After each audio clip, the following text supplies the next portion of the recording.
Hi friends, இன்னைக்கு evening ஸ்நாக்ஸுக்கு வெண்ணெய் புட்டு தான் செஞ்சேன். யாரெல்லாம் வெண்ணெய் புட்டு சாப்பிட்டுருக்கீங்கன்னு சொல்லுங்க. நான் சின்ன பிள்ளையா இருக்கும்போது எங்க வீட்டில் அடிக்கடி இந்த வெண்ணெய் புட்டு செய்வாங்க. ரொம்பவே பிடிக்கும். ரொம்பவே சிம்பிள் ரெசிபி தான், ஆனால் டேஸ்ட்டாக இருக்கும். ஸ்கூல்லாம் இப்போ வந்து லீவ் விட்டாங்க இல்லையா, குழந்தைங்களுக்கு வந்து ஏதாவது ஸ்நாக்ஸ் கேட்டுகிட்டே இருப்பாங்க டெய்லியும்.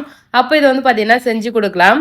கொஞ்சமாக அரிசி ஊற வச்சிருக்கேன். நீங்கள் பச்சை அரிசி, புழுங்கல் அரிசி எது வேணாலும் ஊற வச்சுக்கலாம். அது வந்து பார்த்தீங்கன்னா நல்லா அரைச்சி எடுத்துக்கணும். அதுக்கப்புறம் கடலை பருப்பும் ஊற வச்சிருக்கேன். அதை ஒரு பாத்திரத்தில் போட்டு லைட்டாக உப்பு போட்டு இது மாதிரி வேக வச்சுக்கணும். கடலை பருப்பு வெந்த பிறகு அதே தண்ணியில் நம்ம அரைச்சி வச்சிடணும் இல்லையா, அந்த மாவு வந்து பார்த்தீங்கன்னா சேர்த்துக்கணும். இதில் இட்லி அரிசி சேர்த்தா நல்லா இருக்கும் ஃப்ரெண்ட்ஸ்.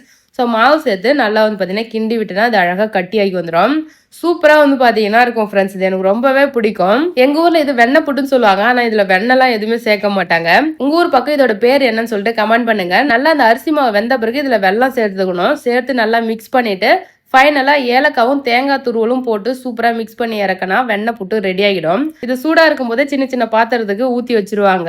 அதனால கட்டிய நபருக்கு சாப்பிட நல்லா இருக்கும். எங்கள் வீட்டிலாம் இந்த தேங்காய் துருவனை கொட்டாங்கச்சில தான் ஃப்ரெண்ட்ஸ் இது ஊற்றுவாங்க, ஊற்றி கொடுப்பாங்க. சாப்பிடும்போது அவ்வளோ சூப்பராக இருக்கும். யாருக்கெல்லாம் இந்த வெண்ணெய் புட்டு பிடிக்கும் சொல்லிட்டு கமெண்ட் பண்ணுங்க ஃப்ரெண்ட்ஸ். அவ்வளோதான், டாட்டா பாய்.